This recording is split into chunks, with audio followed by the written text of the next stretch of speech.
मुझे तो लगता है ये सही है, किसी और को लगेगा ये सही है, तो हम ऐसे लड़ते बैठेंगे कि सही कौन सा है गलत कौन सा है।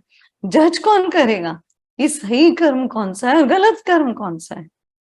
तो शास्त्र, इसके लिए वापस उन्होंने बोला है शास्त्र विधि से ही अन्नदान से रहित, ओके, बिना मंत्र के, बिना दक्षिणा के और बिना श्रद्धा के किए जाने वाले यज्ञ को तमसी यज्ञ कहते हैं।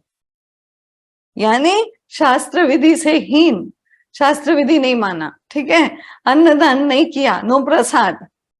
हमारे यहाँ अन्नदान कुछ ज्यादा ही हो जाता है, प्रसाद बांटते बांटते ही 2 घंटा निकल जाता है कभी कभी वो थोड़ा ज्यादा हो जाता है, उतना ना हो तो ठीक, बट अन्नदान तो होना चाहिए, पक्का प्रसाद जरूरी है।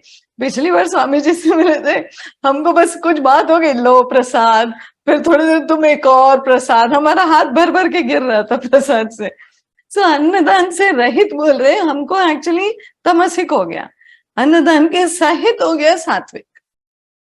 बिना मंत्र के, बिना दक्षिणा के, दक्षिणा भी बहुत जरूरी है, बिना श्रद्धा के किए जाने वाले यज्ञ को तामसी यज्ञ कहते हैं। बहुत सारा लिस्ट कर दिया। सो हर वक्त हर इंसान को चॉइस होता है कि वो किस प्रकार की कर्म करे।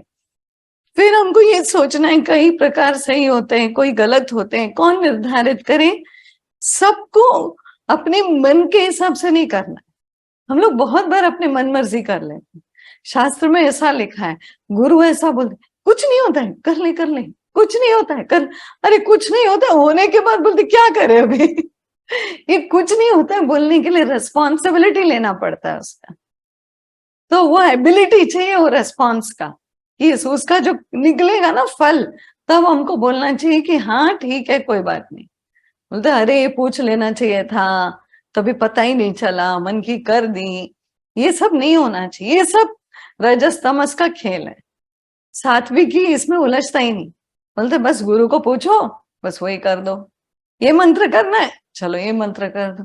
सो मंत्र चाहिए, मंत्र चाहिए, अन्नदान होना चाहिए, दक्षिणा होना चाहिए, श्रद्धा होना चाहिए और शास्त्र की विधि होनी चाहिए, तब वो यज्ञ सही यज्ञ हुआ। तब तक वो यज्ञ रजसिक भी हो सकता है, तमसिक भी हो सकता है।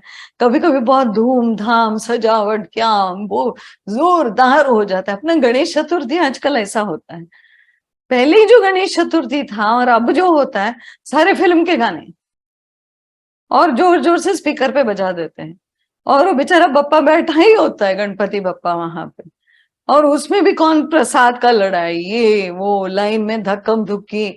वो गणपति भी सोचता होगा मेरे को क्यों बिठाया यहाँ पे ये सब देखने के लिए। इसके लिए हर चीज में ध्यान दो कि रजस कितना है और तमस कितना है। विधि अनुसार कुछ नहीं होता ना, वो पंडित कुछ विधि अनुसार करता है, वो तो घड़ी लगा के ऐसे ऐसे ऐसे फेंकता रहता है, पता नहीं क्या करता है वो। उसको तो बोलना चाहिए तो उठ यहाँ से निकल, हम लोग ही करते हैं।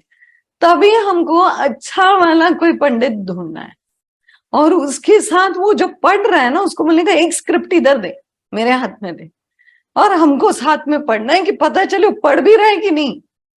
एक तो वो भी तो है, तो बोले तू जो मंत्र जाप कर रहा है ना भाई, हमको एक कॉपी दे दो, हम भी साथ साथ में जपेंगे चलो।